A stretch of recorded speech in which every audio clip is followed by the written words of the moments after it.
All right, Taron Johnson, welcome to the show. Thanks for giving us some time here. I know training camp's a busy time for you, getting ready for the season. Happy belated birthday, by the way. I won't ask you how old you are. You've been here for a little bit now, man.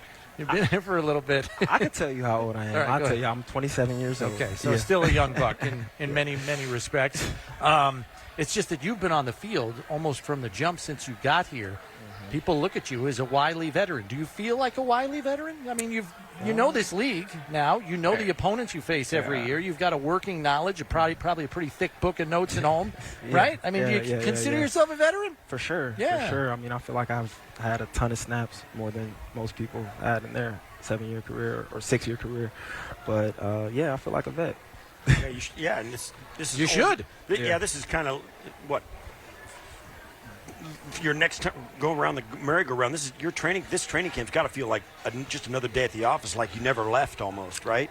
I mean, that's how it feels every year. Every time we come back to Rochester, and then we have OTAs. Like the season is like an ongoing thing. It never feels over. You know what I'm saying? It never feels over.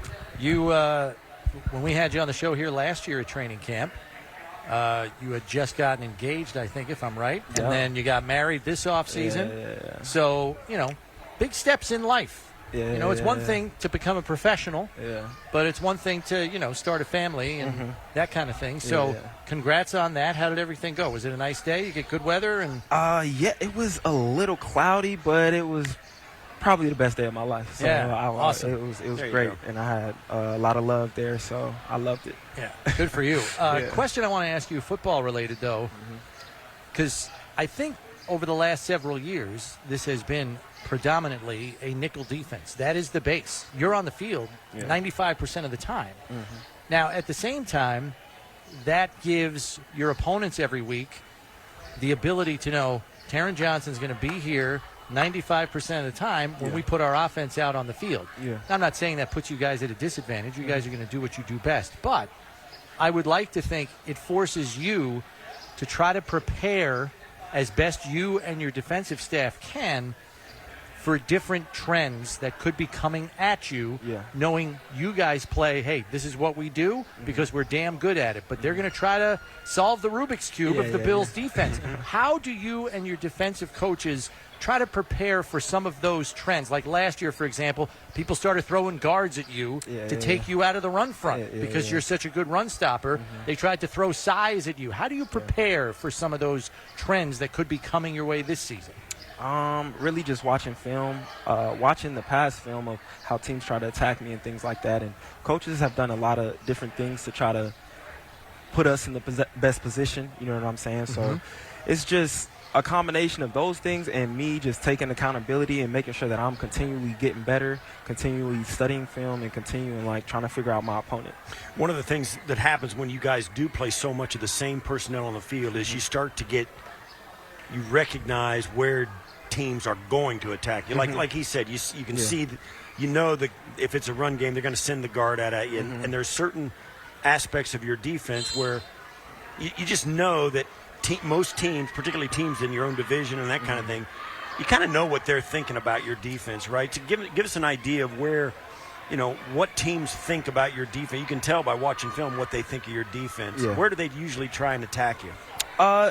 Maybe specifically in a run game where they try to get all the linebackers out of the box and have me basically be the middle linebacker in the box. So really that just comes with me continue to get better at my tackling. People going to say I'm small or whatever, and that's okay, but I've been doing this for a couple of years now. Well, so you lay it on out there. So it's just it is what it is, and I just want to continue to get better at whatever position they're putting me in. I want to excel at. Coach McDermott is calling this defense now. He's in your meeting rooms probably more than maybe he was even before. How have you kind of taken his new responsibility as a player? Obviously, he's got a lot on his plate as head coach and play caller now. But I'm curious from a player perspective, how do you guys absorb that different side of coach now that he's calling it, if that makes sense? Yeah, so, I mean, he tells us when he's in the defensive room, he's a D coordinator. He's not the head coach, you know what I'm saying? So it's an open dialogue, so he wants us to have our opinions, and he wants to hear what we have to say, too, especially the guys who've been here for a long period of time, you know? So just him, I feel like the way he coaches, like the details of it, is going to help us tremendously. Is he running the meetings on the defensive side now? I'm sure other guys, you get your position coaches and line, and plus the linebackers coach, and you guys mix up your meetings on defense. Is Sean running and installing all the defenses? When we're meeting together as a full defense, he's the guy up there. He's talking, and we're just listening. That's different, isn't it? It is different, but I'm enjoying it. You know what I'm saying? I feel like he's a great coach and a great defensive coach, and I'm just excited to see what we do this year.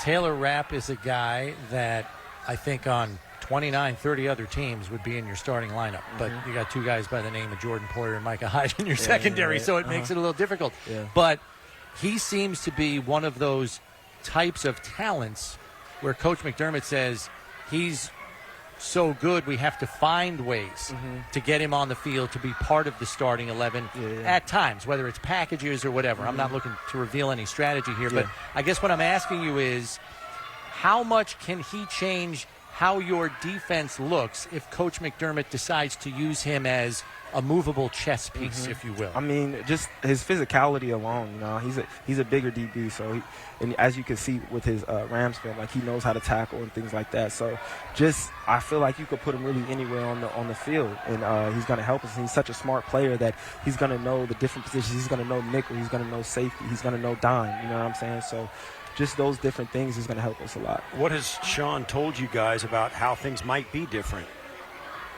I mean, I take it one day at a time.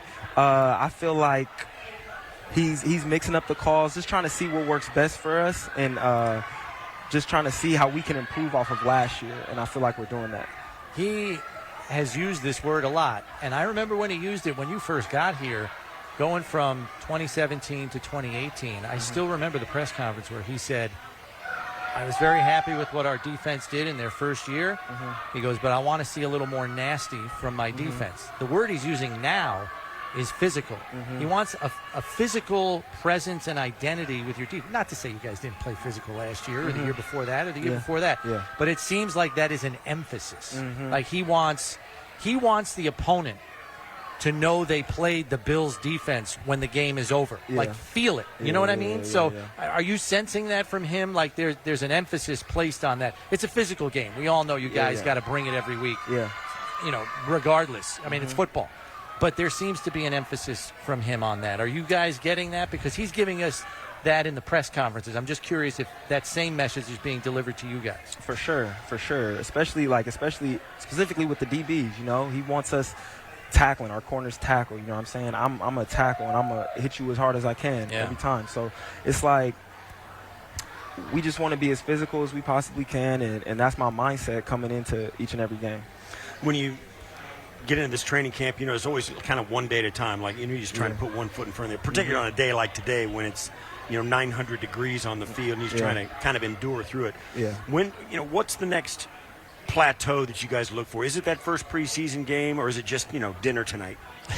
Dinner tonight. We got an off day tomorrow. You know what I'm saying? So I'm just going to enjoy that and enjoy the rest of my night, or after meetings, then enjoy the rest of my night, and then go home, see my wife, and just chill with her. The middle linebacker position is something that's being contested and competed for right next to you in this defense, and we've talked about different candidates that are up for that job, and they're going to be battling their way all through camp and presumably part of the preseason as well. But the communication element for you, because, I mean, these guys are right next to you in your ear hole, how is it for you to kind of get the input from maybe one guy one day and then another guy the next day? I mean, it's not like you don't know these guys. Spector's been here, Dodson's been here, Bernard's been here. So they've all been here. You've heard their voices out on the field. But how do you stay sharp, and how do you kind of take in what they're giving you, knowing it's a different voice, maybe sometimes from one day to the next? I think Bobby's doing a hell of a job, because a lot of times, Babbage you're talking about. Yeah, Bobby Babbage, because I can't even tell the difference. These guys know their stuff, all three of them. You know what I'm saying? They know what they're doing out there, and you could tell they're studying their books, because it's a lot for the middle linebacker. It really is. You're calling you're calling the checks. You're really like the quarterback, Right. of the defense. So it's just you could tell they're in their books and they've been studying. Do they, and I'm curious about this, because obviously the coaches want to make the best decision for what's best for the defense in terms of ultimately making the decision as to who that starting middle linebacker is going to be. Mm-hmm. And obviously they huddle up and discuss. Yeah. Do they bounce questions off players? Like, hey, how is this going? Yeah. You know what I mean? Like, do they bounce those kinds of questions off players? Because you're the guys on the field that got to play with that guy. I feel you. No. Okay. Not as far. They don't ask me. You know what I'm saying? They might ask Micah or Poe. But Okay. they're not asking me I that. got you. So it's like That's whoever fair. out there. I mean, I trust all three of them. Yeah, You know what I'm right. saying? So because I know they know what they're doing, and they all three of them play physical, and that's all we really need. You know what I'm saying? So so you're Mr. Tremaine Edmonds isn't here first time probably that you've run in this defense without him. Yeah. Same draft class. Yeah. So give us an insight as certainly you wish the best for Tremaine. I mean he's your bro, right? Yeah, I mean for sure. Great dude, and wish him all the best. What has been the conversation about the collective attitude of the guys going into the season without him? Just stepping up. Like, you know what I'm saying? Like, not only a middle linebacker stepping up, I want all of us to step up. Like, I want to make sure I'm improving this year as well. You know what I'm saying? And I feel like if everyone has that same mindset, then the sky is the limit. And you get to see a young guy step up and become, we don't even know what these three guys can even become yet because they ain't even had that opportunity Right. yet. You know what I'm saying? So I'm excited to see what they could do. Fair enough. Taron, thanks for the time as always. Yeah. Good luck the rest of training camp here. Stay healthy, please. Yes, Not only sir. now, but through the regular season. And, man, just knock it right out of the park week one, man. Just jump on those Jets. I am. Jump on them. Yeah, yes.